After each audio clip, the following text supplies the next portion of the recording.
Assalamualaikum warahmatullahi wabarakatuh. Jumpa lagi dengan saya. Kemudian juga kita akan bertemu dalam pertemuan yang ketiga, yaitu mengenai dasar dari keamanan sistem. Jadi kalau kita kemarin juga membahas mengenai seperti apa keamanan sistem, ini juga dasar-dasar dari keamanan sistem. Langsung saja ya. Kita masuk pada materi kriptografi. Jadi di sini di keamanan sistem ini juga masih menyangkut masalah kriptografi. Sebenarnya kriptografi ini seperti apa?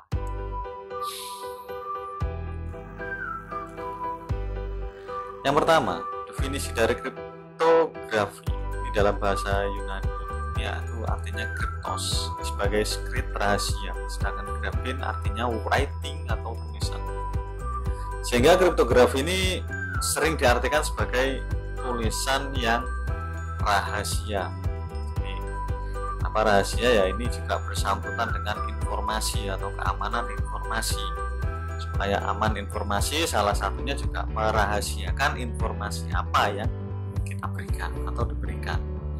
Kemudian juga definisinya mengartikan bahwa kriptografi ini adalah ilmu dan seni untuk menjaga kerahasiaan pesan dengan cara menyandikan ke dalam bentuk yang tidak dapat dimengerti lagi maknanya oleh orang lain. Jadi kalau sekarang ini mungkin pesan-pesannya adalah yang secara sederhana kan, kalau kita tahu selama ini kita mau ngirim pesan bisa lewat private message gitu ya, atau secara pribadi langsung kepada orang yang dituju. Namun kan zaman dahulu juga tidak menutup kemungkinan, atau zaman sekarang pun ini juga masih sangat dibutuhkan, terutama pesan ini yang berhubungan dengan pesan yang sangat penting, atau biasanya juga tidak terlalu panjang namun singkat, dan pesan ini juga bisa diterima langsung oleh orang yang dituju seperti itu. Kemudian juga di mana kriptografi ini dipakai dalam keamanan berkomunikasi rahasia. Jadi biasanya itu bagian militer, diplomat, mata-mata, bahkan Intel juga nanti juga bisa merahasiakan pesan ya.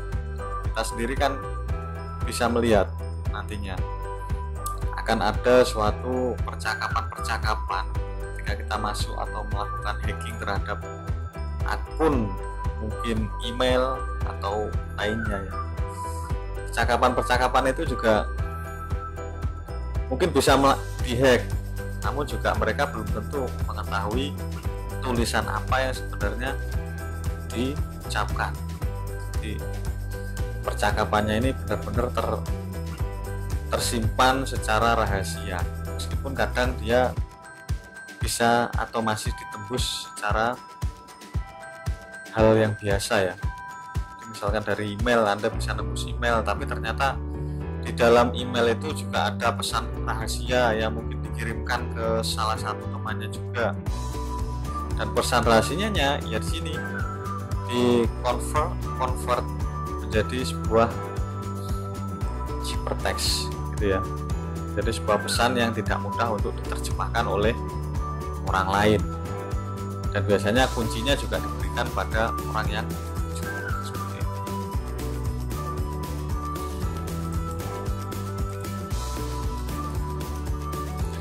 Kemudian kalau kita lihat kasus-kasus lama ini ada di WikiLeaks ya. Ini yang paling terkenal mulai sampai sekarang ini adalah di mana Julian Assange adalah salah satu pendiri situs WikiLeaks. Kemudian juga kantor dan tempat penyimpanannya, yaitu mengungkapkan dokumen-dokumen rahasia negara dan perusahaan kepada publik melalui situs web. Ini kita tidak bisa membayangkan ya, jika dokumen-dokumen negara yang rahasia ini dipublikasikan.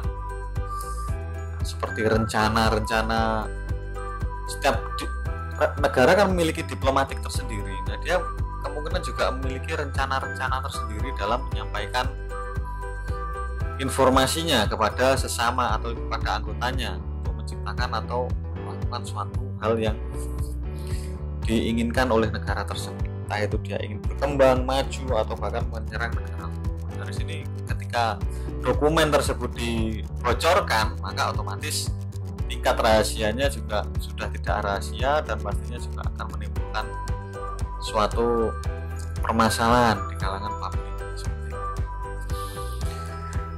Kemudian juga dokumen yang pernah dibocorkan juga, ini ada data nasabah Bank Julius dan juga ada Shurel Sarah Palin, jadi emailnya dari Sarah Palin, dan juga ada video helikopter Apache perang Afghanistan, berkas Guantanamo, dokumen perang Irak, kawat diplomatik Amerika Serikat. Jadi hal-hal seperti ini sebenarnya kalau kita lihat kalau kita menjadi orang awam, kita tidak terlalu paham, mungkin juga kita tidak terlalu peduli dengan dokumen-dokumen misal perang Irak atau mungkin juga perang Afghanistan. Namun ketika dokumen rahasia ini dibocorkan oleh negara tersebut dan bahkan negara lain bisa melihatnya, maka otomatis ini sudah menjadi suatu ancaman bagi negara yang dituju mungkin. Jadi ini menjadi ancaman atau mungkin juga perlindungan dirinya sudah tidak ada lagi ketika datanya sudah dibocorkan. Maka dari itu mengamankan informasi ini sangatlah penting sekali dengan berbagai banyak cara seperti itu ya. Kemudian juga pejabat juga sering gerah kadang untuk menggunakan ponsel, namun sekarang juga ponsel sudah dilengkapi banyak hal, terutama kalau dari segi keamanan itu yang sekarang ini masih dipegang oleh itu ya, Apple ya. Meskipun kadang Apple itu jarang ada yang bisa menyusupi dari keamanan handphone tersebut, namun tidak menutup kemungkinan HP-HP sekarang sudah juga ikut beralih ke sana, mulai dari Xiaomi kan juga menyediakan itu ya, keamanan atau cloud-nya, security-nya juga selalu ditingkatkan, namun masih belum sebaik Apple. Maka dari itu kenapa HP-HP Apple itu cukup mahal itu.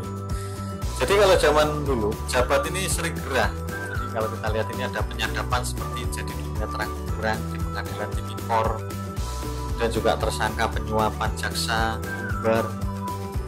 Dan juga ini kalau kita lihat ada sedikit cuplikannya. Aku sedang sibuk bekerja, kalau mau bertemu silahkan, nantilah dicarikan waktu. Kalau bicara di telepon jangan banyak penyadapan gitu. Jadi kalau kita lihat sekarang itu informasi yang sampai sekarang itu kadang juga tidak terlalu banyak ya, takutnya disadap seperti itu. Kadang mereka juga memberikan informasi misalkan ingin melakukan penyuapan kadang tidak dilakukan langsung di kantor atau di rumah gitu. Belum tentu di rumah itu bisa dilakukan penyuapan.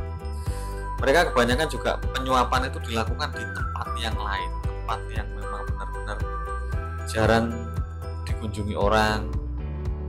Nah, itu juga akan menimbulkan suatu keamanan bagi tikus-tikus koruptor gitu ya. Namun juga demikian, dengan adanya penyadapan hal-hal yang mungkin dicurigai itu bisa segera diatasi ya. Bahkan sampai sekarang juga negara kita semakin runyam dengan adanya berita-berita hoax, informasi-informasi yang dibuat-buat atau mungkin juga mengumbar informasi yang tidak perlu seperti itu. Kemudian kalau kita lihat pada terminologi kriptografi, ini pengirim dan penerima pesan ini adalah seorang pengirim ya. Jadi seorang pengirimnya itu adalah sender, dia mengirim pesan kepada seorang receiver atau penerima. Dan juga pengirim menginginkan pesan dapat dikirim secara aman, yaitu ia yakin bahwa pihak lain tidak dapat baca isi pesan tersebut. Kemudian juga ada pesan plain text and ciphertext. Ini adalah pesan adalah data atau informasi. Jadi pesannya itu berupa data atau informasi yang dapat dibaca dan dimengerti maknanya. Nama lain untuk pesan adalah plain text atau teks jelas, clear text. Jadi pesan dapat berupa data atau informasi yang dikirim melalui kurir atau saluran komunikasi data dan sebagainya, atau yang disimpan di dalam media perekaman kertas, storage dan sebagainya. Agar pesan tidak dapat dimengerti maknanya oleh pihak lain, maka pesan ini disandingkan ke bentuk lain. Jadi supaya pesan, misalkan Anda ingin mengirimkan suatu password, ya, misalkan saya pemegang server Stikom Kediri Banyuwangi. Karena saya punya asisten, saya ingin mengirimkan password kepada asisten saya supaya dia juga bisa mengakses server tersebut. Namun juga demikian, ketika saya mengirimkan lewat WA, lewat SMS, ini juga masih cukup rawan. Tapi kalau sekelas servernya kampus Stikom, saya rasa tidak terlalu antusias orang yang untuk mengobrol. Tapi bayangkan kalau itu adalah servernya perbankan. Jadi bayangkan kalau server yang password yang dikirimkan adalah password dari perbankan, di mana semua data keuangan ada di situ, dan kita juga kemungkinan bisa mengambil atau follow up uang yang ada di rekening kita. Itu juga sangat berbahaya.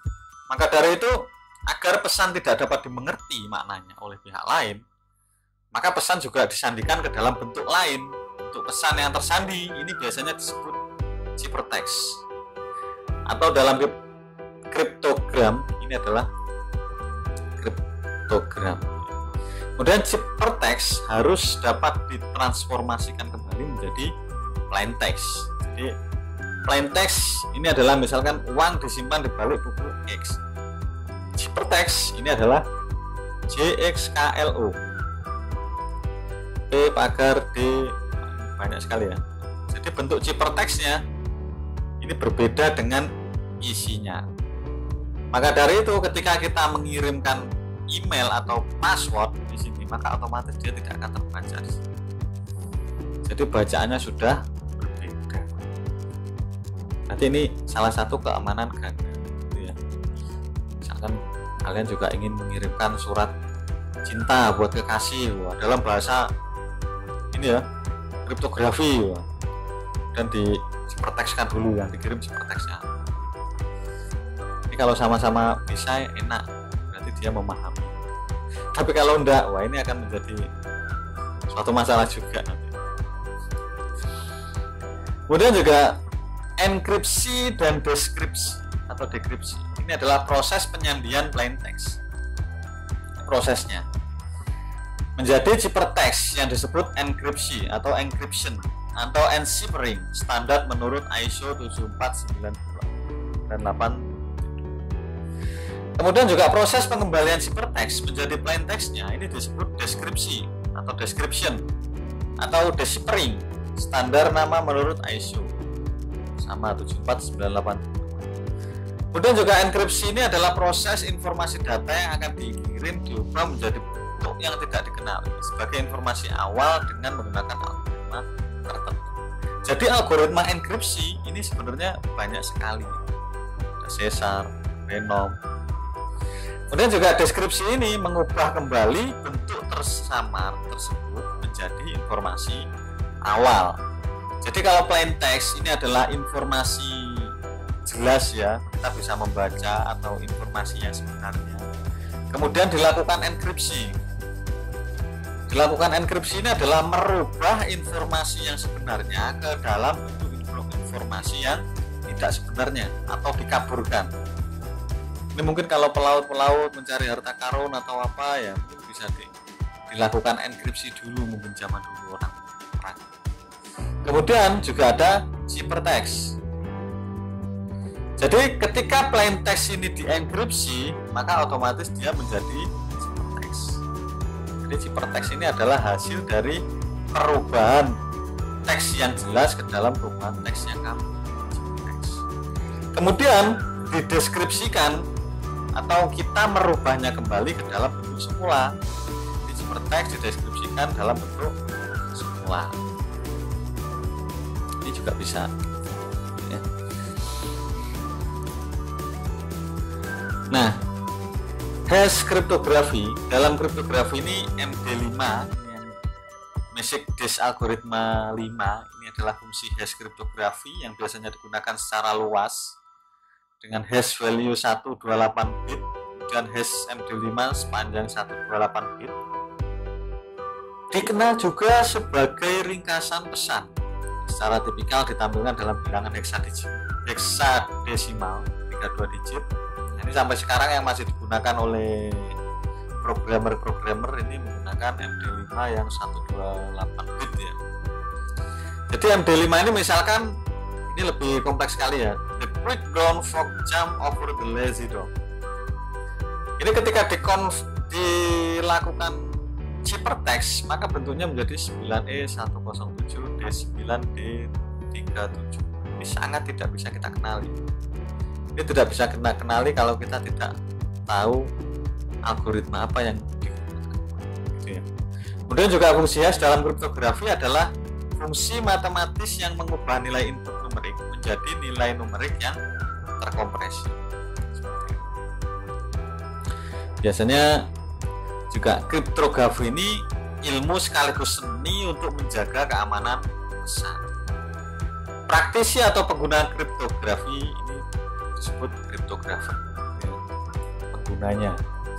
Dan juga enkripsi ini adalah proses informasi data yang akan dikirim diubah menjadi bentuk yang tidak dikenali sebagai informasi awal dengan menggunakan algoritma tertentu di deskripsi tadi ya. Kemudian juga ini salah satu situs yang biasa digunakan ya, atau mungkin kalau kita lihat di phpMyAdmin itu MD5 ini sudah disediakan oleh MySQL. Jadi kita tinggal meneruskan MD5, kemudian juga objek apa di dalam MD5 ini yang akan dirubah menjadi bentuk MD5. Hanya saja pada sistem MD5 ini, ini ada satu hal yang perlu kita ketahui ya. Ketika kita melakukan MD5 enkripsi, ya, MD5 enkripsi ini adalah MD5 enkripsi ini misalkan Stikom Banyuwangi, maka otomatis ketika kita melakukan deskripsi atau kita menemukan suatu password MD5 dan coba kita deskripsikan di sini, dia langsung terlihat Stikom PGRI Banyuwangi. Dia langsung mendeskripsikan karena fungsinya dia mencocokkan dengan yang pernah ada atau pernah diinputkan di sini. Namun jika kita tidak pernah menginputkan sama sekali kode yang pernah kita buat di sini, maka otomatis dia juga tidak akan mengenal. Jadi sini ini juga cukup berbahaya juga. Terminologi dasar dari kriptografi. Ini ada plain text, jelas tadi ya, ciphertext, jelas tersandi, enkripsi, ini proses penyandiannya, deskripsi ini juga proses pengembaliannya. Jadi kalau plain text ini adalah suatu teksnya yang akan dirahasiakan, dan ciphertext ini adalah pesan hasil yang penyandian atau dirahasiakan. Juga ada enkripsi, kemudian juga ada kriptografer, kriptanalis, dan kriptologi. Ini secara kamus besarnya. Kemudian juga kriptografi kunci publik. Ini ada, kalau kita lihat ini ada box public key, kemudian juga Alice private key, dikombinasi kuncinya maka terjadilah suatu rahasia, jadi pesan rahasia. Kemudian juga algoritma kriptografi ini dibagi menjadi jenis kunci yang dibedakan menjadi dua jenis. Yang pertama ini adalah simetris, kemudian juga ada algoritma asimetris. Kemudian algoritma simetris ini di mana kunci enkripsi yang digunakan ini sama dengan kunci deskripsi, sehingga algoritma ini disebut juga sebagai single key algoritma. Jadi single key algoritma ini adalah kunci satu yang bisa digunakan untuk mengunci dan juga membuka kuncinya, sama seperti gembok gitu ya. Sebelum melakukan pengiriman pesan, pengirim dan penerima harus memilih suatu kunci tertentu yang sama untuk dipakai bersama, dan kunci ini haruslah rahasia bagi pihak yang tidak berkepentingan, sehingga algoritma ini disebut juga algoritma fenomena kunci rahasia, script key algoritma. Hanya saja kalau kita menggunakan kunci algoritma ini atau algoritma simetris ini, kita juga harus tahu ya kedua belah pihaknya, bahwa misalnya mau pacaran tapi dengan kata-kata yang memang harus dirahasiakan, bisa jadi dikirimkan kuncinya ke pacarnya. Dan juga kriptonya, chippernya dikirimkan juga, sehingga tidak ada orang yang bisa melihatnya kecuali orang tersebut. Kemudian juga algoritma simetris ini suatu algoritma di mana kunci enkripsi yang digunakan tidak sama dengan kunci deskripsi. Ini agak repot. Kuncinya nggak sama. Pada algoritma ini menggunakan dua kunci, yakni kunci public key dan kunci private key. Jadi kunci public key ini disebarkan secara umum, sedangkan kunci privat disimpan secara rahasia oleh si pengguna. Jadi walaupun kunci publik telah diketahui, namun akan sangat sukar mengetahui kunci privat yang digunakan. Jadi pada umumnya kunci publik ini sebagai kunci enkripsi sementara, kunci privat ini sebagai kunci deskripsi. Jadi kalau mau kunci pakai enkripsi, bukanya pakai deskripsi. Nah, kemudian juga setelah pengirim mengenkripsikan pesan dengan one time pad, dia menghancurkan one time pad tersebut. Makanya disebut juga satu kali pakai atau one time. Ini kita menggunakan Phenom chipper ya. Phenom chipper. Kemudian juga atau yang biasa disebut one time pad. Jadi penerima pesan menggunakan one time pad yang sama untuk mendeskripsikan karakter teks menjadi karakter plain text dengan persamaan P sama dengan C min Q gelar 26. Jadi kalau kita melihat di Phenom ini, prinsipnya dengan mengkombinasikan masing-masing karakter pada plain text dengan satu karakter pada kunci. Oleh karena itu, panjang kunci setidaknya harus sama dengan panjang plain text. Karena ini kombinasi, jadi panjang kunci harus sama dengan panjang teks yang akan dikirim. Jadi ini khusus pesan-pesan singkat ini ya. Pesan-pesan singkat ini wajib digunakan. Kemudian kriptografi Phenom chipper ini atau one time pad ini termasuk dalam kelompok kriptografi simetris. Jadi one time pad ini pada kertas block note ini berisi deretan karakter kunci yang dibangkitkan secara acak. Jadi chipper ini diimplementasikan melalui kunci yang terdiri dari sekumpulan random karakter yang tidak berulang.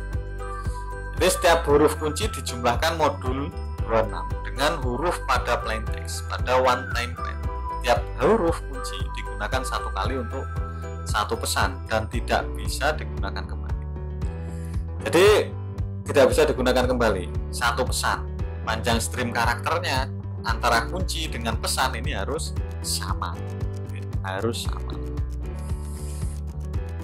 Nah, ini sebagai keterangan lebih lanjut, enkripsi dapat digambarkan sebagai penjumlahan modul 26 dari satu karakter plain text dengan satu karakter kunci one time pad. Jadi plain text sama kunci karakternya. Ini adalah salah satu algoritma Phenom chipper dalam kriptografi. Ini salah satunya saja yang akan kita coba. Kemudian juga ada C sama dengan P plus Q modulasi 26. Jadi untuk keterangan P ini adalah plain text-nya. Dan kalau Q ini adalah karakter kunci dan C adalah karakter ciphertext. Kurang S ini. Nah, kalau kita lihat di sini. Nah, ini sebagai contoh, misalkan saya membuat suatu keamanan Sticom. Keamanan sistem. Kemudian kuncinya Sticom. Bener apa enggak ini? Kurang tepat ya harusnya kurang tepat. Meskipun nanti bisa, namun ini kurang tepat karena nanti hasilnya ini masih bisa diketahui yang nilai AN karena yang bisa dikunci adalah keamanan dan Sticomnya. Jadi kalau kita lihat ilustrasi pengerjaannya, ini deretnya ada A, B, C, D sampai Z, kemudian juga ada angkanya. Ini sebagai contoh. Misalkan A, B, C, D 0, B1, C2, D3, E4. F5, G6 sampai seterusnya dan Z25. Maka otomatis kalau kita ilustrasikan, ini ilustrasi enkripsi, ini menggunakan Vernom. Jadi kalau kita ilustrasikan plain text-nya, misalkan ya, plain text ini adalah, nah ini passwordnya server, password server saya kirim. Passwordnya apa? Password sebenarnya adalah keamanan. Nah, kemudian saya ingin supaya dia aman, tidak ada yang tahu password saya apa, saya melakukan penguncian. Pengunciannya menggunakan kata kunci stikom ya, gitu ya. Kata kuncinya stikom ya. Maka otomatis kedua ini akan kita jumlahkan. Kalau K, urutan dari nilai K adalah 10, kemudian E adalah 4, 10, 4, 0, 12, 0, 13, 0, 13. Kemudian kunci yang kita gunakan adalah stikom ya. Maka otomatis S adalah 18, T 19, I 8, K 10, O 14, M 12, Y 24, dan A adalah 0. Kita jumlahkan. Jumlah ini 10 tambah 18, 28. Kalau kita langsung memberikan hasil dari ini tidak akan terlihat karena harus dimodulasi dulu. 10 tambah 18, 28, kan nggak ada 28 di sini. Dan juga 4 tambah 19, 23 masih ada. 0 tambah 8, 8, 12 tambah 10, 22, 0 tambah 14, 14, 13 tambah 12, 25, sampai 13 tambah 0 sama dengan 13. Kemudian kita lakukan modulasi. Modulasi tadi dikalikan 26 ya, atau dikurangi 26. Jadi misalkan 10 tambah 12 ada 28, dikurangi 26 dimodulasi, ini ada nilainya 2. Kemudian 23 tidak perlu dilakukan modulisasi, kemudian 8 juga sama, sampai seterusnya 25, 24, 13. Maka tercipta C, hasilnya adalah 2, 2 adalah C. Kemudian juga 23 adalah X, 23. 8 adalah I, ya, I adalah 8. Kemudian 22 ini masuk W, 0 masuk 14 masuk 0, Z masuk 25, Y masuk 24, dan N masuk nilai 13. Jadi ini adalah ciphertextnya. Di pesan yang terhasilnya adalah CXIWOZYN. Maka otomatis kita akan merubahnya ke dalam bentuk deskripsi, gitu ya. Jadi ilustrasi deskripsinya hampir sama, hanya saja ini dibalik. Tetap kita membutuhkan kunci yang sama. Jadi nilai dari CXIWOZYN ini akan kita terjemahkan ya, C2, kemudian ada X23, I8, W22, W22. Maka otomatis kuncinya juga sama, S18, T19. Kemudian nilai dari ini akan dikurangi. Kalau tadi ditambah, untuk melakukan enkripsi ditambah, kalau dideskripsikan ini harus dikurangi. Misalkan 13 dikurangi 0, 13, 24 dikurangi 24, 0, 25 kurangi 12, 13, 14, 0, 22, 12, 8, 23 kurangi 24, dan 2 dikurangi 18, min bisa kita tulis karena nanti akan kita modulasi. Jadi 2 kurangi 18 ada min 16. Min 16 kita modulasi kurangi 26, maka otomatis jadi plus ya. Nah ini jadi 16 dikurangi 26, maka atau min 26 min 16, maka otomatis nilainya adalah 10. 10 adalah K, 4 adalah E, 0 adalah A, M adalah 12, 0A, N nya ini 13 ini ya, kemudian juga A, N, otomatis bunyinya adalah keamanan. Jadi bisa dibuka. Nah, untuk tugas forum hari ini adalah pada algoritma Venom Cipher, kirimkan nama orang yang berkesan dalam hidup Anda dalam bentuk ciphertext di halaman diskusi. Kemudian sertakan pula kuncinya. Jadi biar tidak banyak orang yang tahu. Seperti itu.